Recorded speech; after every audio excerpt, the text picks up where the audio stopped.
Raj TV நேயர்களுக்கு வணக்கம். நான் உங்கள் சவிதா கிருஷ்ணராஜ். இன்றைக்கி நம்ம பார்க்க போகிறது சுண்டைக்காய் சட்னி.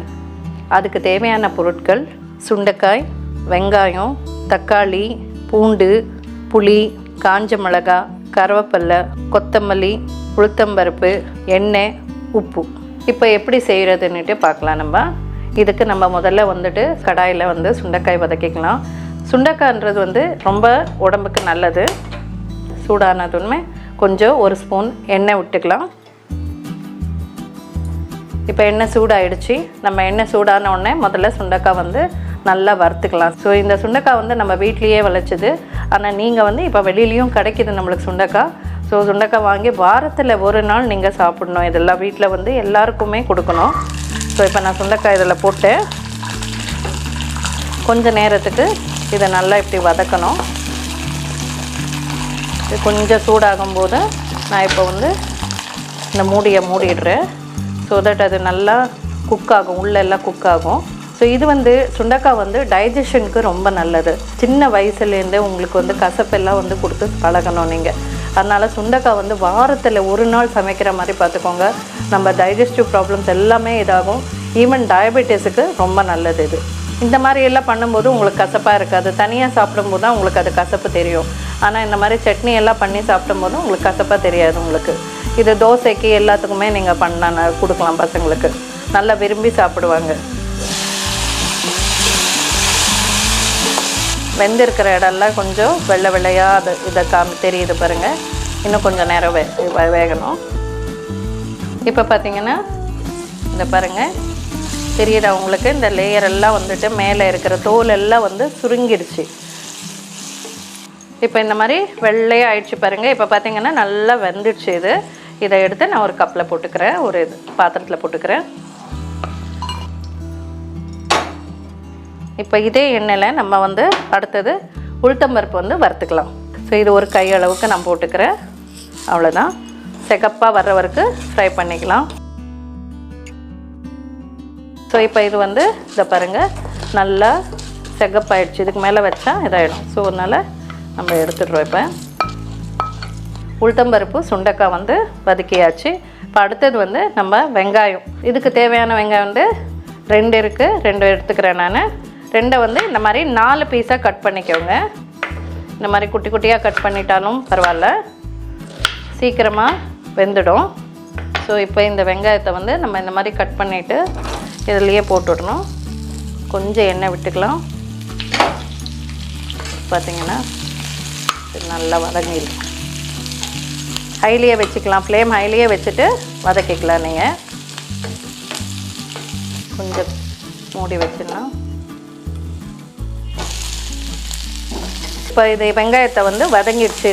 இந்த வதங்கின வெங்காயத்தை நம்ம இதில் போட்டுக்கிறோம். முதல்ல நம்ம ஒரு தட்டில் எடுத்துக்கலாம் இதை. ஸோ இது தட்டில் வச்சுட்டோம். நம்ம இதை ஆறட்டும். இப்போ அடுத்தது பார்த்திங்கன்னா தக்காளி 1 எடுத்துக்கலாம். இன்னொன்று எடுத்துக்கிறேன். இது சின்னதாக இருக்குது. ஸோ அதனால் இதை 2 எடுத்துக்கிற தக்காளி. இதுவும் 4 பீஸாக கட் பண்ணிக்கோங்க. இதுக்கு முன்னால் இன்னும் கொஞ்சம் எண்ணெய் விட்டுக்கலாம் இதில் தக்காளி ஃப்ரை பண்ணுறதுக்கு. தக்காளியில் உங்களுக்கு விதை வேணான்னா விதை எடுத்துடலாம். விதையோடு தான் பண்ணணும்னு எல்லாம் கிடையாது. விதை வேணான்னாலும் தக்காளி விதையை எடுத்துடலாம். நீங்கள் தக்காளியோடையே கொஞ்சோண்டு கருவேப்பிலை போட்டுக்கிறேன். கருவேப்பிலை நம்மளுக்கு உடம்புக்கு நல்லது. அதனால கொஞ்சம் ஆட் பண்ணிக்கிறேன் இதில். அப்புறம் கொஞ்சம் கொத்தமல்லி கழுவி வச்சுருக்கோம் நம்ம. ஸோ இதை கொஞ்சம் ஆட் பண்ணிக்கலாம். அதுக்கப்புறம் பார்த்திங்கன்னா காஞ்ச மிளகா எவ்வளோ தேவையோ அவ்வளோ நீங்கள் போட்டுக்கலாம். நீங்கள் பச்சை மிளகா போட்டு அரைக்கிறதா இருந்தாலும் அரைச்சிக்கலாம். ஆனால் மோஸ்ட்லி காஞ்ச மிளகா போட்டால் தான் இதுக்கு கொஞ்சம் டேஸ்ட்டாக இருக்கும். ஸோ இப்போ நான் ஒரு 6 மிளகா எடுத்துக்கிறேன். 6 மிளகா போட்டிருக்கேன். அப்புறம் பூண்டு பல் ஒரு 4 போட்டுக்கலாம். ஸோ இதெல்லாமே சேர்த்து இப்படி வதக்கிக்கலாம். நம்ம இந்த மாதிரி பண்ணி கொடுத்தீங்கன்னா கசப்பே இருக்காது உங்களுக்கு கொஞ்சம் கூட. ஸோ இது இப்போ தக்காளி, கருவேப்பிலை, கொத்தமல்லி, காஞ்ச மிளகா, பூண்டு எல்லாமே வதங்கிடுச்சு. நான் இப்போ ஆஃப் பண்ணிடுறேன் இதை. இந்த சூட்டுலேயே கொஞ்சம் புளி நம்ம போட்டு வைக்கலாம். நான் இது சுண்டைக்காய் கொஞ்சம் கசக்கும். அதனால் நான் கொஞ்சம் இவ்வளோ போடுறேன்.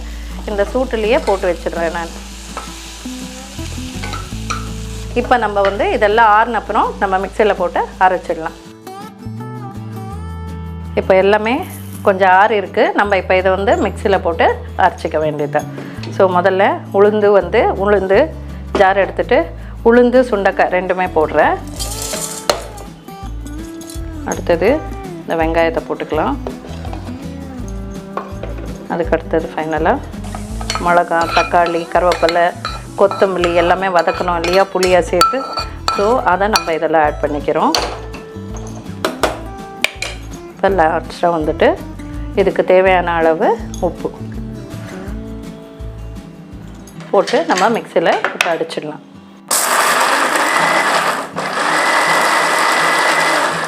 ஸோ கொஞ்சம் எடுத்து பார்க்கலாம் எப்படி இருக்குன்னுட்டு.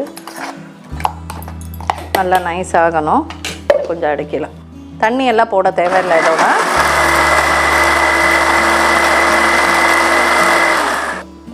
ஸோ இப்போ அரைஞ்சிடுச்சு பாருங்கள். ஸோ இது வந்து இந்த மாதிரி கொரகொரந்தான் அரைக்கணும். ரொம்ப நைஸாகவும் அரைக்கக்கூடாது, ரொம்ப கொரகொரன்னு இருக்கக்கூடாது. ஸோ இந்த மாதிரி இருந்ததுன்னா நீங்கள் சப்பாத்திக்கு, இட்லிக்கு, தோசைக்கு எல்லாம் வச்சுட்டு சாப்பிட்லாம். ஈவன் குழி பணியாரத்துக்கு கூட இது நல்லாயிருக்கும். ஸோ இதை அடுத்தது வந்து நம்ம ஒரு பவுலில் போட்டுட்டு தாளிச்சிட வேண்டியது இது. இப்போ இதில் வந்து இந்த மாதிரி ட்ரான்ஸ்ஃபர் பண்ணிட்டோம் நம்ம. ஸோ இதுக்கு கொஞ்சம் தாளிப்பு நம்ம பண்ணிட்டோன்னா முடிஞ்சிடுச்சு. ஸோ இப்போ கொஞ்சம் கடுகு போட்டு தாளிச்சிக்கலாம் நம்ம. இப்போ கருவேப்பிலை, சுண்டைக்காய் வந்து அல்சர் பேஷண்ட்ஸ் கூட சாப்பிட்லாம். ஸோ வாரத்தில் ஒரு நாள் கண்டிப்பாக இதை வந்து பண்ணுற மாதிரி ப்ராக்டிஸ் பண்ணிக்கோங்க. அப்போ தான் பசங்களுக்கு இதில் இந்த மாதிரி புளியெல்லாம் நம்ம போடுறதுனால அந்த கசப்பு தன்மை தெரியாது. ஸோ இதாகிடுச்சு. இப்போ இதை ஆஃப் பண்ணிக்கலாம். நம்ம எல்லா சட்னியும் தாளிக்கிற மாதிரி கடுகு போட்டு நீங்கள் தாளிச்சிக்கலாம். இதுக்கு நம்ம தேங்காய் வந்து எதுக்கு அவாய்ட் பண்ணுறோன்னா, தேங்காய் வந்து போட்டோன்னா இந்த சுண்டைக்காய் தன்மை வந்து நம்மளுக்கு ஜாஸ்தி தெரியாது. அதனால் நம்ம வந்து தேங்காய் வந்து நான் இதில் ஆட் பண்ணலை. அது ஆப்ஷனல், நீங்கள் ஆட் பண்ணிக்கிறதுனா பண்ணிக்கலாம். சூப்பரான சுவையான சுண்டைக்காய் சட்னி ரெடி ஆகிடுச்சு. நாளைக்கு இன்னொரு டிஷ்ஷோடு உங்களை சந்திக்கிறேன். நன்றி, வணக்கம்.